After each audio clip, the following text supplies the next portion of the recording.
नमस्कार, यो AB news खबरको संकेत हो। अहिले तपाईँ पालिकाहरूको खबर दिने नेपालको एकमात्र खबर बुलेटिन पालिका खबरमा हुनुहुन्छ। म करिश्मा कार्की। पालिका खबर बुलेटिन पालिका खबर मिडिया हाउसले एबी न्यूज खबरमा प्रत्येक दिन साँझ 6 देखि 7 बजेसम्म र दिउँसो 3 देखि 4 बजेसम्म पुनः प्रसारण गर्दै आइरहेको छ। देशभरका 77 जिल्लाका रेडियोबाट पनि यो खबर बुलेटिन प्रसारण भइरहेको छ। आजको पालिका खबर प्रारम्भ गरौं मूल खबरबाट। देउवा सरकारको मुख्य प्राथमिकतामा संघीयता कार्यान्वयन, साझा कार्यक्रममा स्थानीय तहलाई बजेट वृद्धिदेखि अब्बल बनाउने दावी, जनप्रतिनिधि भन्छन् शंका छ।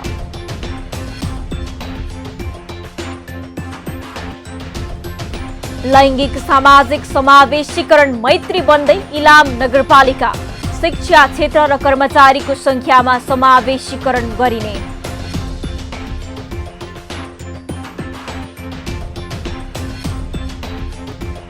पहिरोको जोखिम न्यूनीकरण गर्न जुट्यो पाल्पाको तानसेन नगरपालिका, बुछय हुने स्थानमा वृक्षारोपण, अब विपदबाट जोगिनेमा स्थानीय आशावादी।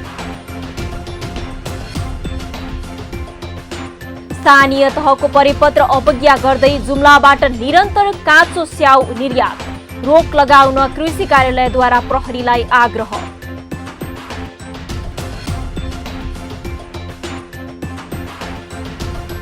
र बैतडीको दशरथन नगरपालिकामा अझै हुन सकेन फोहोर व्यवस्थापन, डम्पिङ साइट बनाउन पालिकालाई हम्मे, स्थानीयले पनि दिएनन् साथ।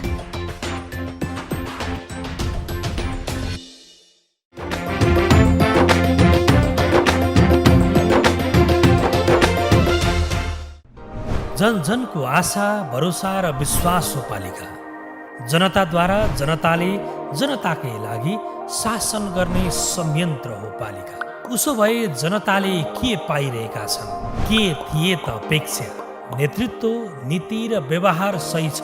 बजेट, कार्यक्रम र अभियान पर्याप्त छन्? गरेन, भएन, हुँदैन मात्र भन्ने कि अब यसो गरौँ र यसरी गरौँ पनि भन्ने? पहरेदारी र खबरदारीसँगै अब दिशानिर्देश गर्नु छ। हाम्रो स्थानीय सरकारलाई सचेत गराउने हाम्रै समाचारले हो। अब अट्नेछ सबैको खबर। यो हो पालिका खबर।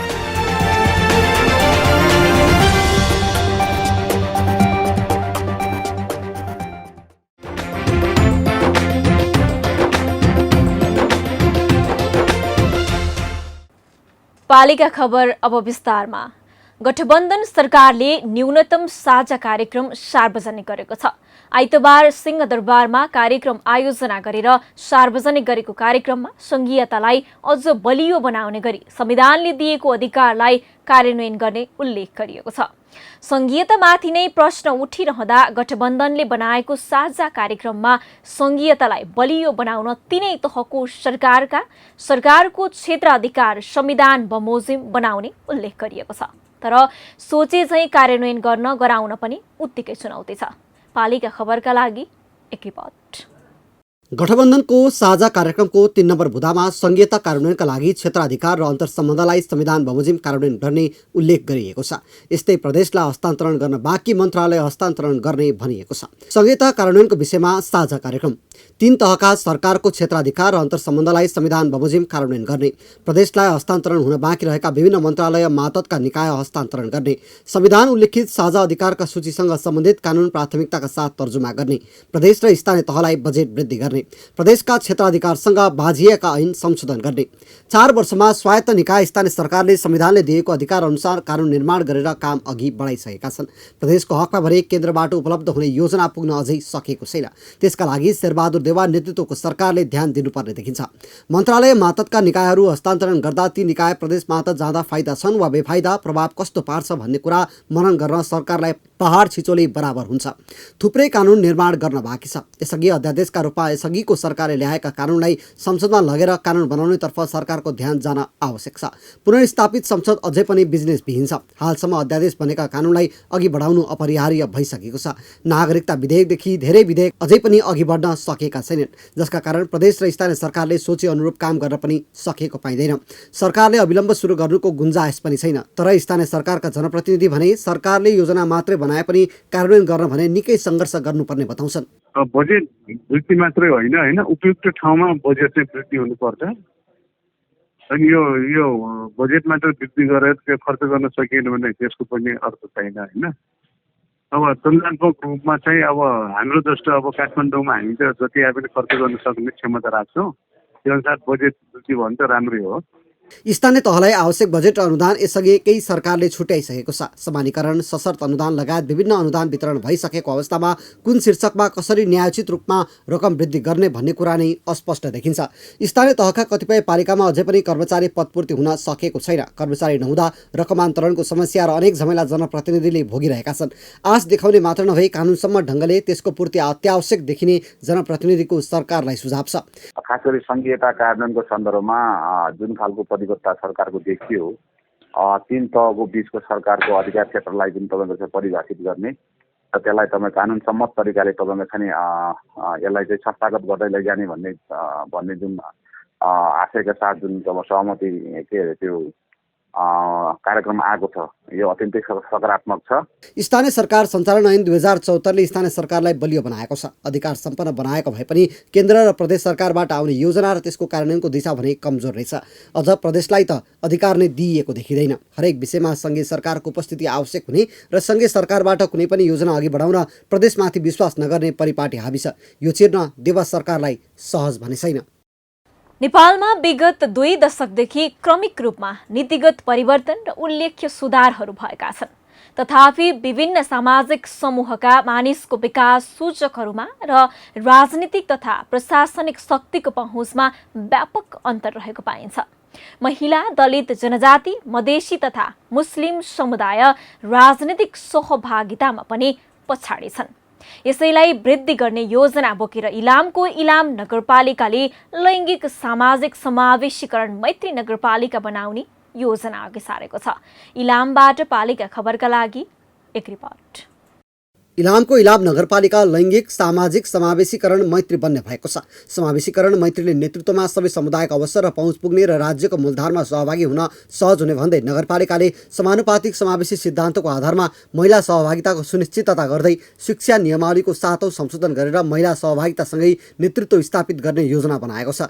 नगरपालिकाको शिक्षा क्षेत्र, जनप्रतिनिधि र कर्मचारीको सङ्ख्या हेरेर सहभागितालाई अझ राम्रो बनाउन नीतिगत व्यवस्थापन गर्न लागि हो। नगरपालिकाले शिक्षा ऐन 2074 को 35 प्रयोजन गर्न इलाम नगरपालिका शिक्षा नियमावली 2078 7औं संशोधन गर्दै नगर शिक्षा समितिको गठन तथा कार्य सञ्चालन कार्यविधिमा समानुपातिक सहभागितालाई सुनिश्चित गरेको जनाएको छ। र त्यस संशोधन अनुसार हाम्रा सबै क्षेत्रहरूमा लैङ्गिक समावेशिताको सिद्धान्तलाई व्यवहारमा परिणत गर्नलाई हामीले कानुनी आधारहरू तयार गरेका छौँ। त्यसमा विशेष गरेर शिक्षा समिति, नगर शिक्षा समितिमा पनि 1/3 महिलाहरूको समावेशितालाई सुनिश्चित गरिएको छ।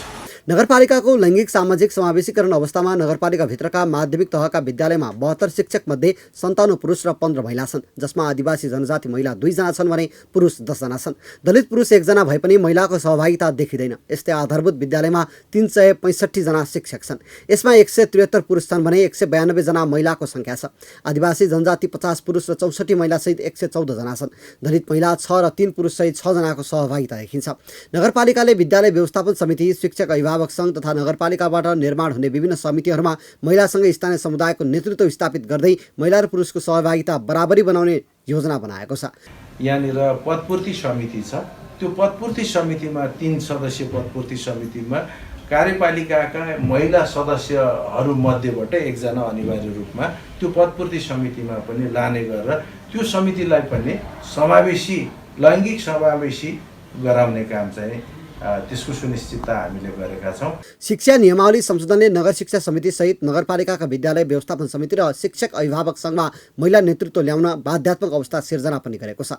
यसले सबै समितिमा अनिवार्य महिला सहभागितालाई 33% पुर्याउनेछ। नगरपालिकाको 49 विद्यालय मध्ये वडा नम्बर 5 र वडा नम्बर 6 मा मात्र विद्यालय व्यवस्थापन समितिमा महिला अध्यक्ष भएको नगरपालिकामा शिक्षा नियमावली कार्यान्वयनमा आए कम्तीमा 17वटा विद्यालय व्यवस्थापन समितिको अध्यक्ष महिला चयन हुने देखिन्छ। पालिका खबर बुलेटिनमा अब पालो ओपन ब्यालटको। आजको ओपन ब्यालटमा हामीले घोषणा बमोजिम के पालिकाले पालिका स्तरमा रोजगारी सृजना गर्न सफल होलान् त भनेर प्रदेश 1 का विभिन्न जिल्लावासीलाई सोधेका छौं।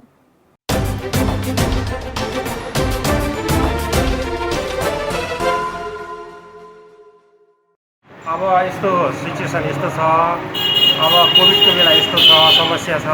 अब आफ्नो व्यवसाय त राम्ररी गर्न सकिएको छैन भने अब सरकारले गर्न आँटेको कार्य यो गर्न चाहिँ मेरो विचारमा अलिक गाह्रै जस्तो लागेको छ। एकदमै चाहिँ मलाई वैदेशिक रोजगारबाट हेर्ने मान्छेहरूलाई तपाईँको रोजगार दिन सरकारले सक्ला जस्तो मलाई लाग्दैन। किनभने तपाईँको एक त सरकारको खिचातानी, सरकारको पार्टीभित्रको लडाइँ, दोस्रो कोभिड अन्त्य भएको छैन, कोभिडको महामारी सारा सबै के अरे यही रोजगारमा भएका मान्छेहरू बेरोजगार हुने अवस्था छ। यो सक्छ भन्ने मलाई कतै पनि लाग्दैन। जुन पालिकाहरूले गरेका छन् घोषणा, यो युवाहरूलाई विदेशबाट फर्केका युवाहरूलाई गर्ने घोषणा, यो चाहिँ चुनौती पनि छ, अवसर पनि हो। पालिकाहरूले यो लेभलमा एउटा युवाहरूलाई गर्ने खालको सोच बनाउनु चाहिँ राम्रो कुरा, तर यो अहिले नै यही अवस्थामा चाहिँ सफल हुन्छ भन्ने मलाई लाग्दैन। किनभने यसका थुप्रै चुनौतीहरू छन्, यसका व्यवस्थापनहरू गर्नुपर्ने कुराहरू छन्। त्यसकारणले गर्दाखेरि अहिले यो पालिकाले गरेको घोषणा चाहिँ सस्तो लोकप्रियताभन्दा बाहेक अरू केही पनि होइन। अहिले नै हेर्ने हो भने घोषणा बमोजिम रोजगारीका सृजना गर्न सकेको अवस्था देखिँदैन। घोषणा एकातिर कार्यान्वयन अर्कोतिर देखिन्छ भने घोषणा बमोजिम कार्यक्रम सञ्चालन गर्ने गराउने हो भने रोजगारीका अवसरहरू पहिचान गरी क्षमता र योग्यताका आधारमा चाहिँ नातावाद कृपावादहरूलाई हटाएर परस्पर र यसरी काम गर्ने हो भने घोषणा बमोजिम काम गर्न सकिन्छ। पालिकाले जुन दिएछ त्यो रोजगारीको लागि जुन घोषणा गरेछ, दियो भने सिपमूलक तालिम सक्सेस हुन्छ। जस्तै महिलाहरूको लागि तालिम हो, पुरुषहरूको लागि अब कुनै यस्तो रोजगारको लागि विदेशबाट आउने युवाहरूलाई केही दियो भने सक्सेस त हुनुपर्ने। पालिकामा तालिम दिएपछि दिएन भने त के सक्सेस हुनु, तालिम दिनुपर्छ, त्यति हो। घोषणा गरे बमोजिम पालिका स्तरमा रोजगारी सिर्जना गर्नका लागि यो चाहिँ सम्पूर्ण त्यो पालिकाले एक्टिभ ढङ्गले लाग्ने हो। साँच्चीकै समाजलाई चाहिँ त्यो ढङ्गले चाहिँ रूपान्तरण गर्न खोज्ने हो भने चाहिँ सकिन्छ। तर अब त्यस हिसाबमा अब हाम्रा जनप्रतिनिधिहरू, हाम्रा के अरे नेतृत्वमा गएका व्यक्तिहरू त्यो अनुसारले लाग्छन् कि लाग्दैनन् भन्ने कुरा चाहिँ विशेष हुन्छ यसमा।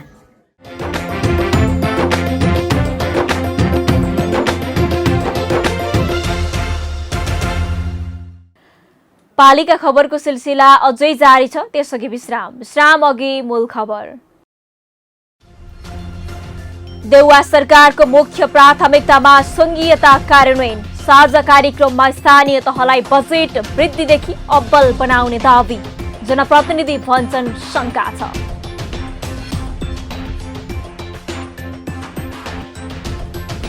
लैङ्गिक सामाजिक समावेशीकरण मैत्री बन्दै इलाम नगरपालिका, शिक्षा क्षेत्र र कर्मचारीको संख्यामा समावेशीकरण गरिने।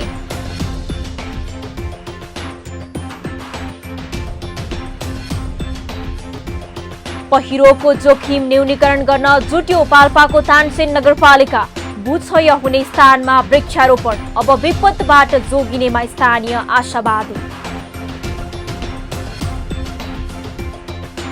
स्थानीय तहको परिपत्र अवज्ञा गर्दै जुम्लाबाट निरन्तर काँचो स्याउ निर्यात, रोक लगाउन कृषि कार्यालयद्वारा प्रहरीलाई आग्रह।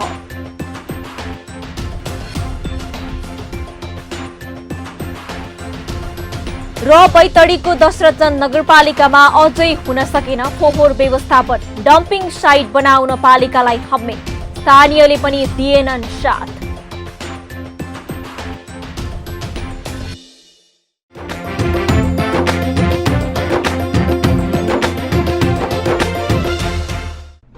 जन जनको आशा, भरोसा र विश्वास हो पालिका।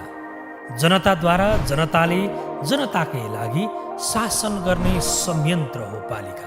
उसो भए जनताले के पाइरहेका छन्? के थिए त अपेक्षा? नेतृत्व, नीति र व्यवहार सही छ? बजेट, कार्यक्रम र अभियान पर्याप्त छन्? गरेन, भएन, हुँदैन मात्र भन्ने कि अब यसो गरौँ र यसरी गरौँ पनि भन्ने? पहरेदारी र खबरदारीसँगै अब दिशानिर्देश गर्नु छ। हाम्रो स्थानीय सरकारलाई सचेत गराउने हाम्रै समाचारले हो। अब अट्नेछ सबैको खबर। यो हो पालिका खबर।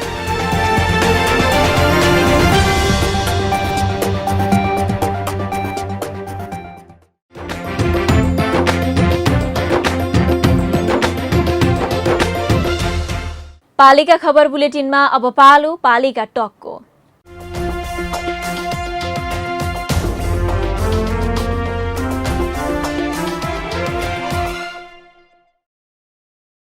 आजको एपिसोडमा हामीसँग पालिका टकमा हुनुहुन्छ गुल्मीको रेसुङ्गा नगरपालिकाका मेयर डिल्लीराज भुसाल। उहाँसँग संक्रामक रोगसँग प्रतिरक्षाका लागि पालिकाले गरेको तयारी, जनप्रतिनिधि बीचको 4 वर्ष कार्यकालको समीक्षा र पालिकाले हालसम्म गरेका उदाहरणीय कामका विषयमा केन्द्रित रहेर कुराकानी गर्दैछौँ। मेयर साहब नमस्कार अनि स्वागत छ यहाँलाई पालिका टकमा। धन्यवाद हजुर, नमस्कार। हजुर, हामी सुरुवात गरौँ। मेयर साहब, बजेट ल्याउनु भयो, गत वर्ष जस्तै ल्याउने मात्रै हुन्छ कि महामारीसँग जुझ्दै कार्यान्वयन गर्ने योजना पनि छन्? मेयर साहब बताइदिनुहोस् न। यो स्थानीय तहले कोभिडको लागि 1.5 वर्षभन्दा बढी भइसक्यो। हामीले स्थानीय तह नगरपालिकाबाट सम्पूर्ण बढीले अब हाम्रो 14 वडा छ, सदरमुकामको नगरपालिका हो, अनि त्यस कारणले गर्दाखेरि हामी साह्रै नै समस्यामा पर्दै हाम्रो त यस्तो सावधान पहिलो पटकको कोभिडलाई परिणाम राख्ने, आइसोलेसन बनाउने, विभिन्न ठाउँमा क्वारेन्टाइनमा राखेर हामीले काम गरेका थियौँ र अब अहिले यसपटक पनि सुरुदेखि नै हामीले त्यो गरेका छौँ र आइसोलेसन पनि बनाएका छौँ र हाम्रोमा हामीले ल्याब पनि हामीले गत साल ल्याब समेत हाम्रो नेतृत्वमा सदरमुकाममा ल्याब समेत त्यो कोभिडको ल्याब छ। अहिले इन्टिजेनबाट पनि जाँच गाउँ गाउँमा गएर हामीले जाँच गरेका छौँ र यो बढ्दैछ, असाध्यै बढ्दैछ। अब सबैको परिस्थिति के भइदियो भने हामीले खोप लगाए बाँचिन्थ्यो कि भनेर भ्याक्सिनले अब मान्छेलाई सबै तर्सित छन् र हामीले भने जति खोप लगाउन नपाएका कारणले मान्छेहरू आत्तिनु भएको छ सबै। र अब हामीले स्थानीय तह साँच्चैकै अझ अहिले जुन सरकारले अहिले गरेको छ स्थानीय तहको पावर प्रदेशमा हुन्छ। मेयर साहब, मैले यहाँलाई सोध्न चाहेँ, गत वर्ष जस्तै ल्याउने मात्रै त हुँदैन नि त, यो वर्ष पनि कार्यान्वयन त गर्नुहुन्छ होला नि तपाईँहरूले? हामीले योजना समय नै लिएर आएर गर्नुपर्ने कामहरू, यो कोभिडलाई हामीले रोकथाम गर्नको लागि जुन हर प्रकारका हामीले औषधि सबै गर्छौँ र अर्को विकास काम पनि केही अब त्यो गर्न छ तत्कालै। काम त धेरै कामहरू त कहिले पनि विकास गर्न त सकिँदैन, तर केही न केही समस्याहरू छन् वडामा र ती समस्याहरू साधन गर्नेछौँ। र जसरी साँच्चै के भनियो भने स्थानीय सरकारले मैले यसमा जोड दिएँ कि यति यो स्थानीय सरकारबाट साँच्चै गाउँमा कुना बसेकाले प्रत्यक्ष लाभान्वित, प्रत्यक्ष लाभदायक जनता यो व्यवस्थामा भएका छन् र यो हाम्रो रेसुङ्गा नगरपालिकामा त्यसरी 14 वडा कुना कुना विकास भएका छन्। मेयर साहब, यो यसपटक तपाईँहरूको मुख्य प्राथमिकता र बजेटको स्रोत बारे पनि बताइदिनुहोस् न अलिकति। हाम्रो मुख्य प्राथमिकता अब सबभन्दा यो देशमा बेरोजगार छन् सबै, अब युवाहरूलाई रोजगार दिने र अब हाम्रा कलकारखाना त छैन यो पहाडमा, अब कमसेकम पनि कृषिलाई बढी ध्यान दिएर कृषकतिर युवाहरूलाई बनाउने, हरेक कुराहरू अरू तालिमहरू गराउने, तिनीहरूलाई युवाहरूलाई सशक्त तालिम दिएर अगाडि ल्याउने र हामीले त्यसरी अनि गर्ने भनेका छौँ। र गाउँमा सबभन्दा ठुलो सबै कृषक तरकारी, अन्न अनाज, बाख्रा पालन, कुखुरा पालन, गाई भैँसी पालेर दुध व्यवस्था छन्, सबै गर्ने र यसरी गाउँबाट अब रोजगार गाउँमै गर्ने भनेर हामीले गत सालदेखि सुरु गरेर त्यति मात्रै होइन, हामीले कृषकले तयार गरेको चिजलाई त्यसलाई बिक्री वितरण गर्नलाई उहाँ घरमै गएर कृषकको घरमै गएर त्यो खरिदेर हामीले आफै लिएर आएर यो मार्केट बनाएका छौँ, बजारमा सङ्कलन केन्द्र बनाएका छौँ र यति खपत भयो यो जिल्ला हाम्रो सदरमुकाममा अनि खपत यहीँ बनाउने नभए बाहिर पठाउने र हामीले कृषकलाई घरमै गएर कृषकको लागि तपाईँले राम्रोसँग उत्पादन गर्नुहोस्, तपाईँले जानेको काम गर्नुहोस्, सकेको काम गर्नुहोस्, तपाईँलाई सिँचाइ अन्य के बिउ बिजन लगायत अब के गर्न पर्छ भनेर सबै कृषकलाई हामीले औजारहरू दिने सबैका सहयोग गर्ने र उहाँले उत्पादन गरेको चिजलाई बजार मार्केट गर्ने रेसिङ्गा नगरपालिकाका तर्फबाट यो जिम्मा लिएका छन्। मेयर साहब, म अर्को विषयमा जान चाहे। यो अनुदान र राहत दिन चाहिँ निकै अघि हुनुहुन्छ,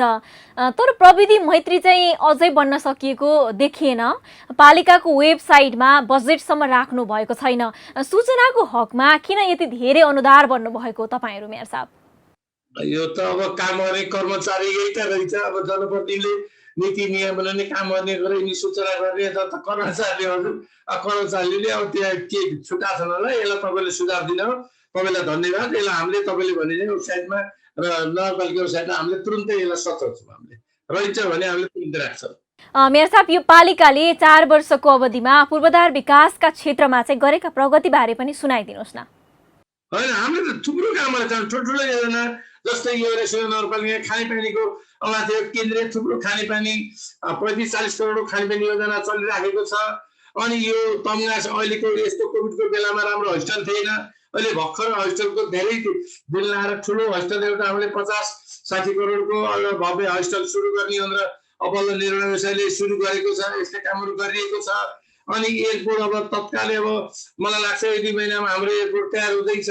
अन्य पर्यटन क्षेत्रहरूमा त्यत्तिकै हाम्रो रेसुङ्गा क्षेत्र भन्नेमा असाध्यै पर्यटक क्षेत्र हो, धार्मिक क्षेत्र हो, त्यसलाई हामीले निकै कोसिस गरेर धेरै कामहरू पर्यटक भित्राउनलाई हामी धेरै काम गरेका छौँ। मेयर साहब, यो कृषि स्वास्थ्यसँगै रोजगारीका अवसर सृजनामा पनि जोड दिनु भएको छ। रोजगारीका लागि प्रधानमन्त्री रोजगार कार्यक्रमको पैसा बाँड्ने मात्रै हो कि आफ्नै योजना पनि छन् तपाईँहरूका? हामीले एकदम सम्झना, हामीले प्रधानमन्त्री प्रत्यक्ष हामीलाई दिएको, उनीहरूलाई रोजगार दिएर वडामा सानोपाती हिसाबले बाँडेर वडामा तिमी ढल निकास सारा कामहरू र विकास गर्ने वडामा काम गरेर हामीले पैसा त्यसरी बाँडेकै छैनौँ। हामीले एकदम वडा अध्यक्षहरूले पुरा लगाएर त्यो काम गर्दैछ। अनि मुख्यमन्त्रीको चाहिँ पनि केही गरेको थियो। मुख्यमन्त्री प्रधानले अहिले हामीले के गरेका छौँ भने अब सबैलाई यिनी प्लम्बर तालिम, अनि अब यो कृषकलाई पशु सम्बन्धित अब गाउँमा बिरामी हुने त्यसलाई तिनी तालिम गरेको 40 जनाले दिएर तिनका समान औजार समेत हामीले त्यसलाई चाहिने भने किनेर दिइसकेर तपाईँहरू आफै अब यो पेसामा हुनुहोस्, तपाईँले रोजगार अब बेरोजगारलाई हामीले रोजगार दिएका भनेर यसरी गर्ने गरिएको छ।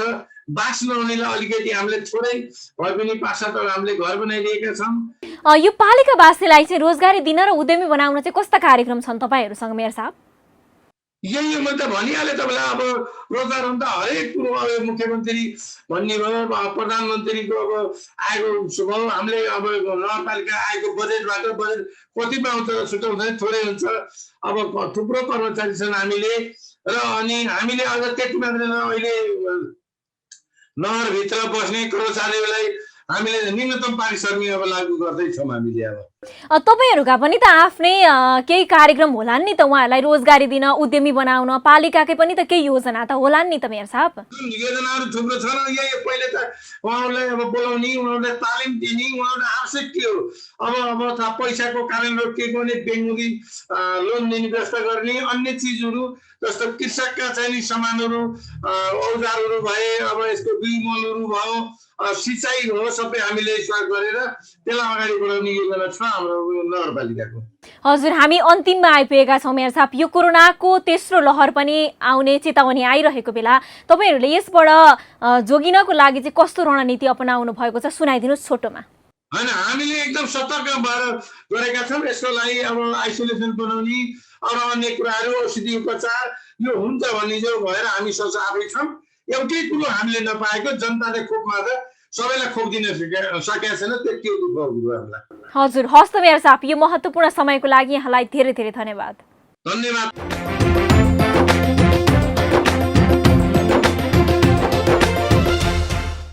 नेपालको अधिकांश भाग पहाडी भूबनोट भएकाले भूक्षय र पहिरोको उच्च जोखिम छ। पछिल्लो समय जोखिमको आकलन नै नभएको ठाउँमा प्राकृतिक विपदले ठूलो जनधनको क्षति हुने गरेको छ। भूगोलबारे अध्ययन गर्न थुप्रै प्रविधि विकास भइसक्दा पनि नेपालमा अझै कुन बस्ती जोखिममा छ, भूगोल कस्तो छ भन्ने बारे सर्वसाधारणले जानकारी पाउन सकेका छैनन्। पाल्पामा भने स्थानीय स्वयं यसको जोखिम क्षेत्र पहिचान र न्यूनीकरणका उपाय खोज्न अग्रसर हुन थालेका छन्। पाल्पाबाट पालिका खबरदाता सुनिल कार्कीको एक रिपोर्ट।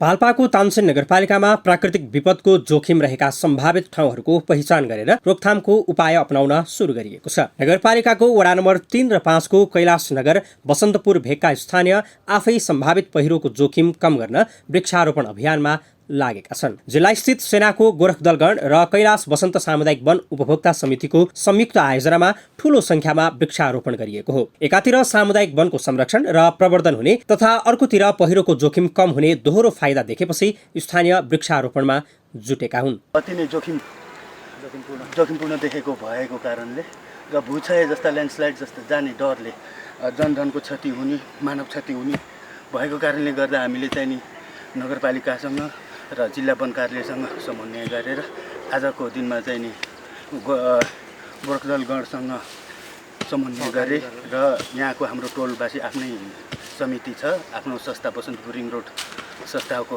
सबैजना पदाधिकारीहरूसँग र यहाँका लोकल मान्छेसँग चाहिँ नि समन्वय गरेर आज हामी वृक्षारोपण कार्यक्रम गरिँदैछ। पहिरो गइरहेछ, आज भोलि पनि कतिवटा समाचारहरू देखिन्छ, कति ठाउँमा त्यसरी पहिरो झरिरहेको। त्यसकारण त्यसलाई जोगाउनको लागि भनेर नै हामीले यो कार्यक्रम राखेका छौँ। हामी सबैसँग सहयोग मागेर सबैलाई गुहारेर यहाँ कुनै पनि त्यस्तो अप्रिय घटनाहरू नघटोस् त्यसको लागि यो वन पनि जोगियोस्, बाटो जोगियोस् र बस्तीहरू पनि जोगियोस् भन्नको लागि हामी लागि परेका छौँ। वृक्षारोपणले पहिरो र भूक्षयको जोखिम मात्रै नभई सौन्दर्यमा पनि टेवा पुग्ने दाबी वन उपभोक्ता समूहको छ।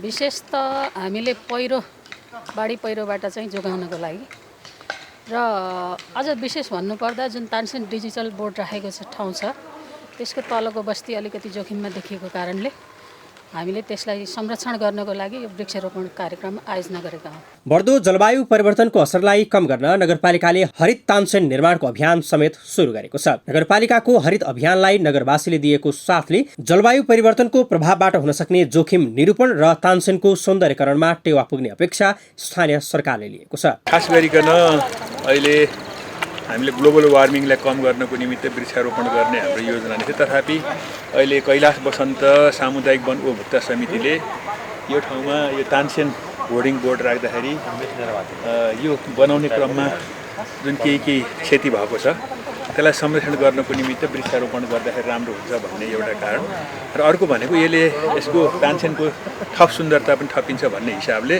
कैलाश बसन्त सामुदायिक वन र नेपाली सेना गोरखदल गणको संयुक्त आयोजनामा आज यो वृक्षारोपण कार्यक्रम भएको छ। मलाई लाग्छ यो कार्यक्रमले यो तानसेन होर्डिङ बोर्डलाई अझ सुन्दरता थप्नेछ। क्षति कम भइसकेपछि विपद व्यवस्थापनमा हार गुहार माग्ने स्थिति आउनुभन्दा जोखिम पूर्वानुमान गरेर पाल्पालीले सुरु गरेको यो अभियान देशव्यापी बन्न सके वर्षेनी ठूलो जनधनको क्षति बेहोर्न पर्दैन थियो कि? न गाउँ न सहर छुट्दैनन् कुनै खबर, यो हो पालिका खबर।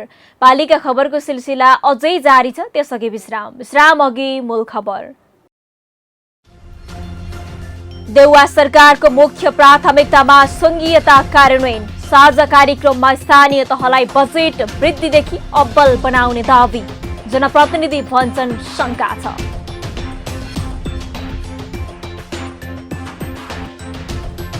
लैंगिक सामाजिक समावेशीकरण मैत्री बन्दै इलाम नगरपालिका, शिक्षा क्षेत्र र कर्मचारीको संख्यामा समावेशीकरण गरिने।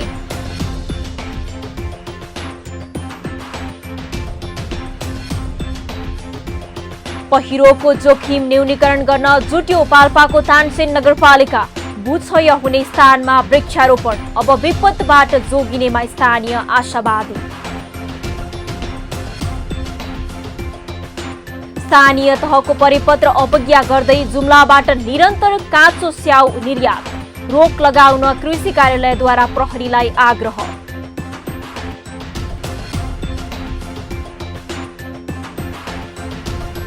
र बैतडीको दशरथगञ्ज नगरपालिकामा अझै हुन सकेन फोहोर व्यवस्थापन, डम्पिङ साइट बनाउन पालिकालाई हम्मे, स्थानीयले पनि दिएनन् साथ।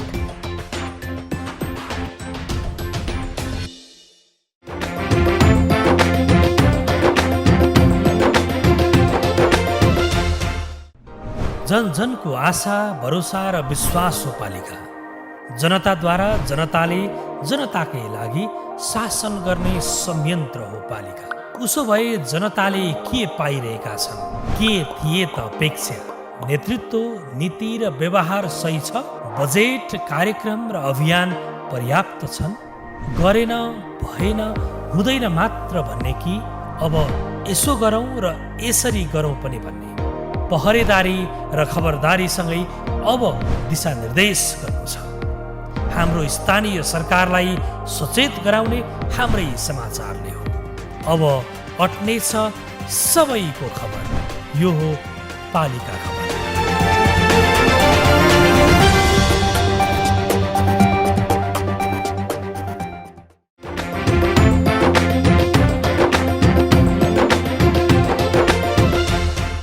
पालिका खबर बुलेटिनमा अब पालो पालिकामा आजको। आज दिनभर कुन पालिकामा के भयो?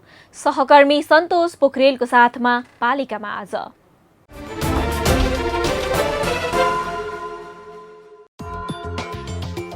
डोटीको दिपायल सिलगढी नगरपालिकाले स्वास्थ्य शाखाबाट गत आर्थिक वर्षमा भएको प्रगतिबारे समीक्षा गर्यो। कार्यक्रममा जनप्रतिनिधि, स्वास्थ्य कर्मी र स्थानीयको सहभागिता।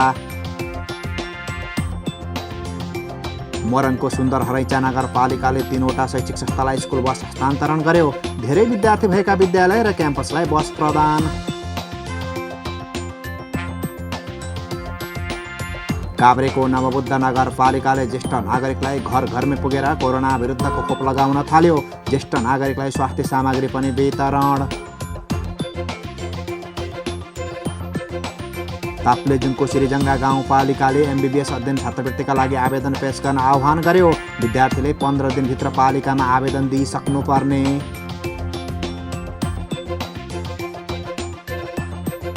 सडक उपभोग दस्तुर र कबाडीजन्य सामग्री सङ्कलन गर्न स्याङ्जाको गल्याङ नगरपालिकाले जारी गर्यो सूचना। इच्छुकले 15 दिनभित्र पालिकामा दरभाउ पत्र पेश गर्नुपर्ने। बर्दियाको बारबर्दिया नगरपालिकाले धोबियाका कृषकलाई कृषि यन्त्र हस्तान्तरण गर्यो। अनुदानमा कृषि सामग्री र यन्त्र पाउँदा कृषक दङ्ग।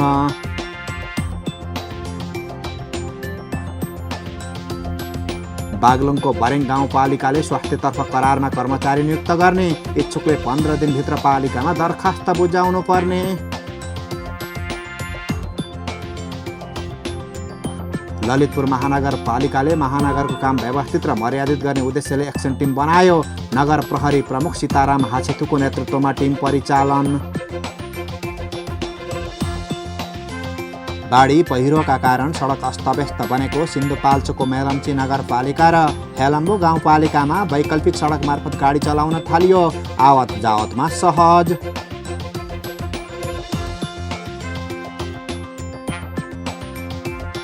भक्तपुरको सूर्यविनायक नगरपालिकाले घ्याम्पे डाँडा, पाटी भन्ज्याङ र रानीकोट सडक निर्माण गर्न सुरु गर्यो। सडक गरियो शिलान्यास।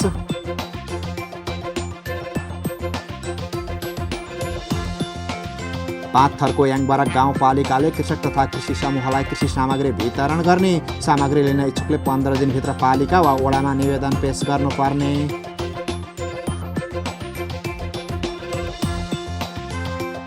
दाङको लमही नगरपालिकाले कृत्रिम गर्भाधान मिसन कार्यक्रम सञ्चालन गर्न 3 जना कृत्रिम गर्भाधान कार्यकर्ता नियुक्त गर्ने। इच्छुकले कागजातसहित 3 दिनभित्र पशु शाखामा निवेदन पेश गर्नुपर्ने।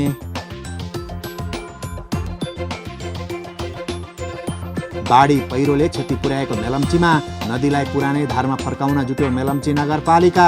4वटा डोजरको प्रयोग गरेर तटबन्ध निर्माणको काम जारी। दाङको घोराई उपमहानगरपालिकाले निःशुल्क मास्क वितरण अभियान सुरु गर्यो। अभियानमा स्थानीयवासी र सङ्घ संस्थाको साथ। झापाको दमक नगरपालिकाले विद्यालयसँग भर्ना भएका विद्यार्थीको कक्षागत विवरण माग्यो। शिक्षा शाखामा विवरण बुझाउनु पर्ने।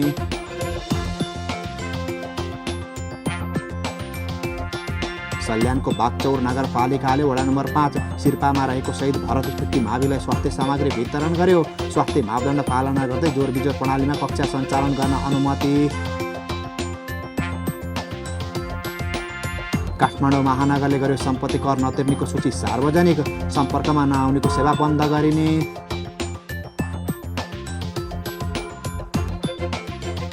सप्तरीको राजगढ गाउँपालिका वडा नम्बर 5 मलेकपुरमा 25 दिने सिपमूलक तालिम जारी। तालिमबाट उत्पादन हुने सामग्रीको बजारीकरणमा पालिकाले सहयोग गर्ने। तेह्रथुमको आठराई गाउँपालिकाका अध्यक्ष मानबहादुर लिम्बू र लेखापाल सुजन थापाबीचको विवाद समाधान। प्रहरीमा दिएको उजुरी दुवै पक्षले फिर्ता लिए। र कैलालीको कैलारी गाउँपालिका वडा नम्बर 9 का वडाध्यक्ष खिमराज चौधरी सहित 2 जना हतियार सहित पक्राउ। प्रहरीले थाल्यो अनुसन्धान।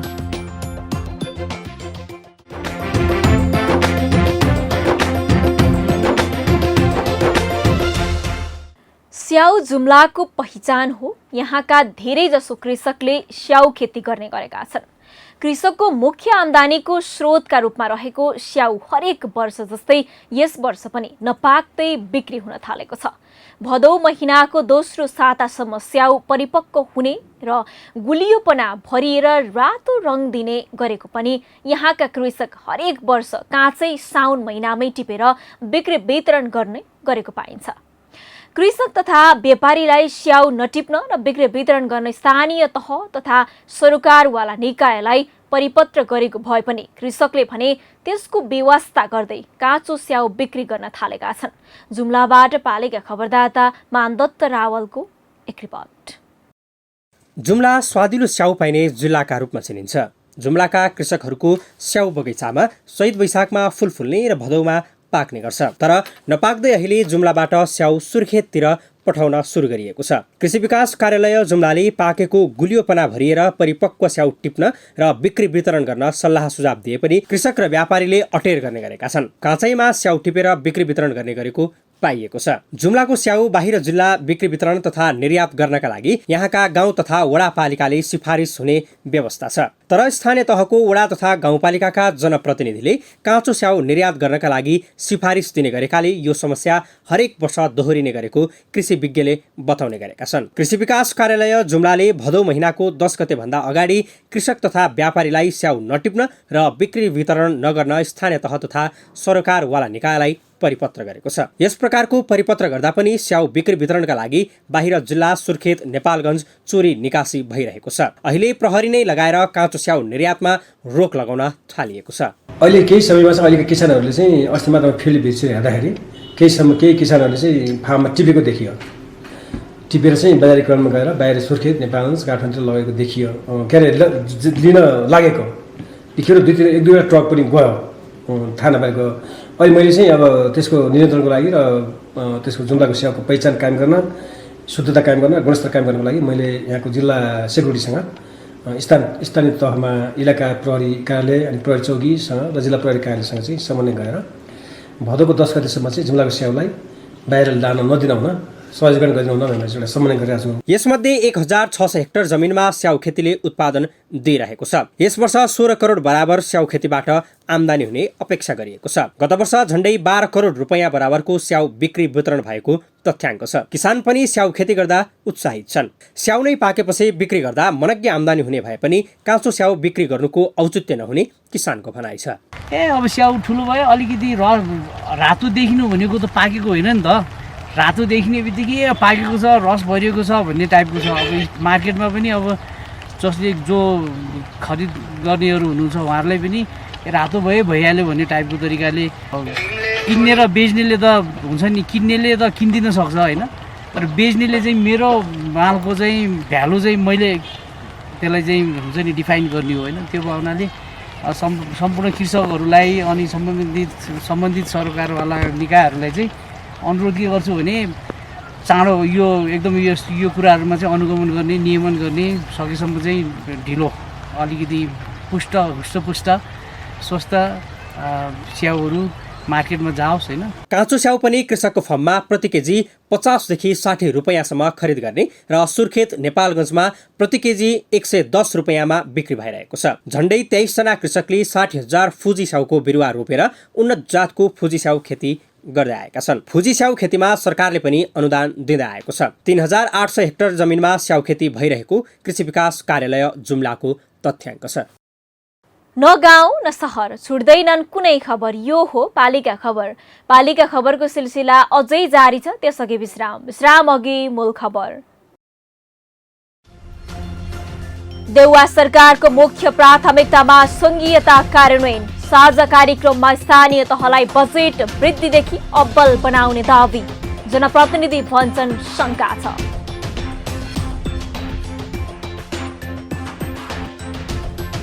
लैंगिक सामाजिक समावेशीकरण मैत्री बन्दै इलाम नगरपालिका, शिक्षा क्षेत्र र कर्मचारीको संख्यामा समावेशीकरण गरिने।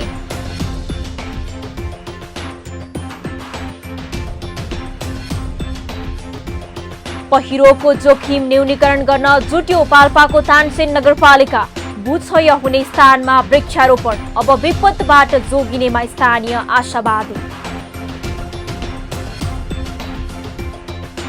स्थानीय तहको परिपत्र अवज्ञा गर्दै जुम्लाबाट निरन्तर काँचो स्याउ निर्यात, रोक लगाउन कृषि कार्यालयद्वारा प्रहरीलाई आग्रह।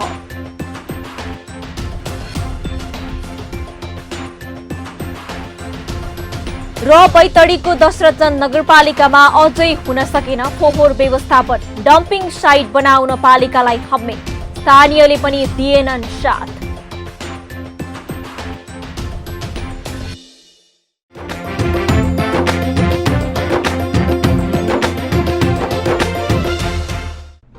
जन जनको आशा भरोसा र विश्वास हो पालिका। जनताद्वारा जनताले जनताकै लागि शासन गर्ने संयन्त्र हो पालिका। उसो भए जनताले के पाइरहेका छन्, के थिए त अपेक्षा? नेतृत्व, नीति र व्यवहार सही छ? बजेट, कार्यक्रम र अभियान पर्याप्त छन्? गरेन, भएन, हुँदैन मात्र भन्ने कि अब यसो गरौँ र यसरी गरौँ पनि भन्ने? पहरेदारी र खबरदारीसँगै अब दिशानिर्देश गर्नु छ। हाम्रो स्थानीय सरकारलाई सचेत गराउने हाम्रै समाचारले हो। अब अट्नेछ सबैको खबर, यो हो पालिका खबर।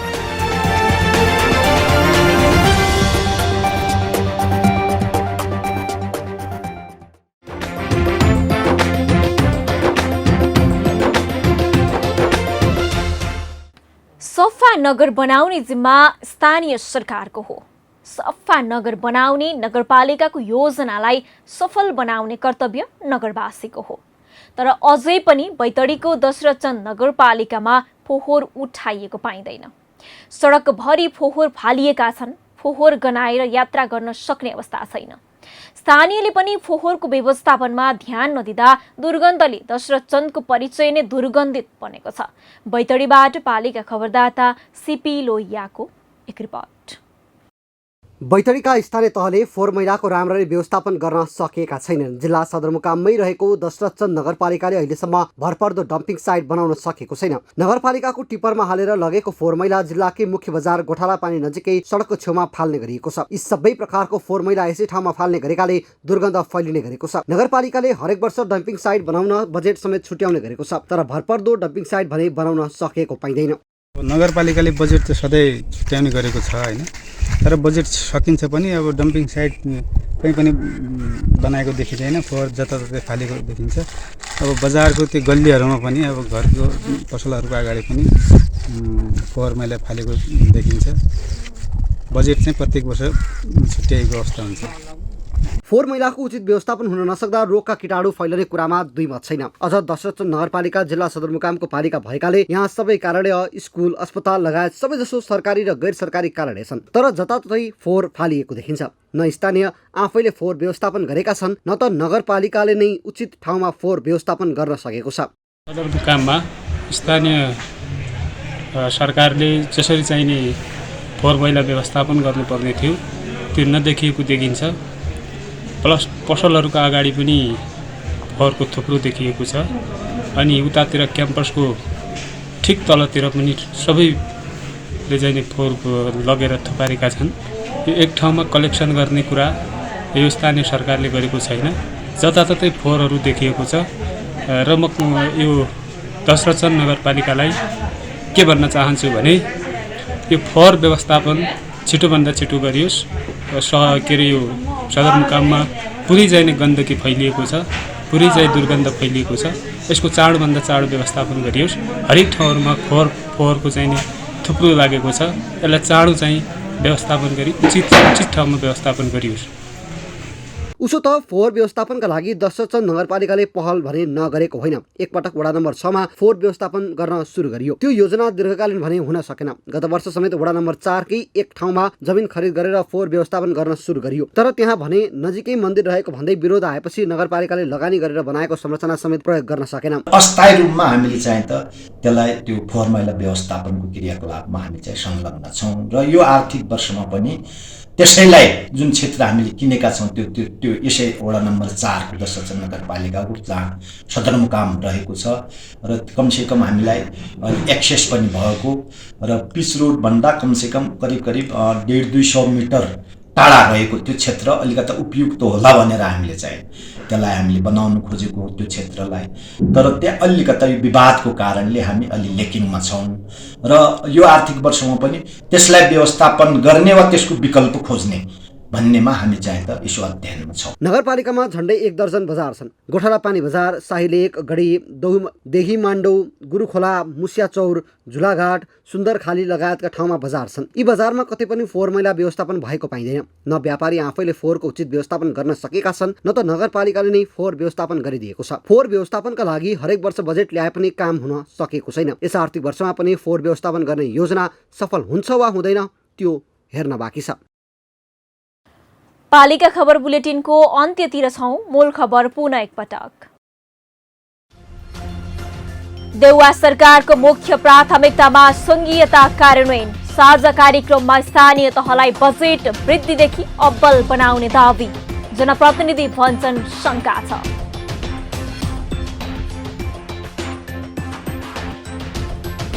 लैंगिक सामाजिक समावेशीकरण मैत्री बन्दै इलाम नगरपालिका।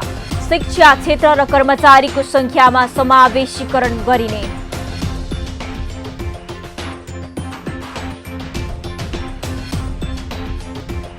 पहिरोको जोखिम न्यूनीकरण गर्न जुट्यो पाल्पाको तानसेन नगरपालिका। बुझ्छ हुने स्थानमा वृक्षारोपण। अब विपदबाट जोगिनेमा स्थानीय आशावादी। स्थानीय तहको परिपत्र अवज्ञा गर्दै जुम्लाबाट निरन्तर काँचो स्याउ निर्यात। रोक लगाउन कृषि कार्यालयद्वारा प्रहरीलाई आग्रह।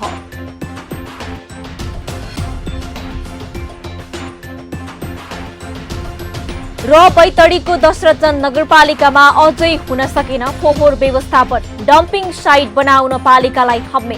स्थानीयले पनि दिएनन् साथ।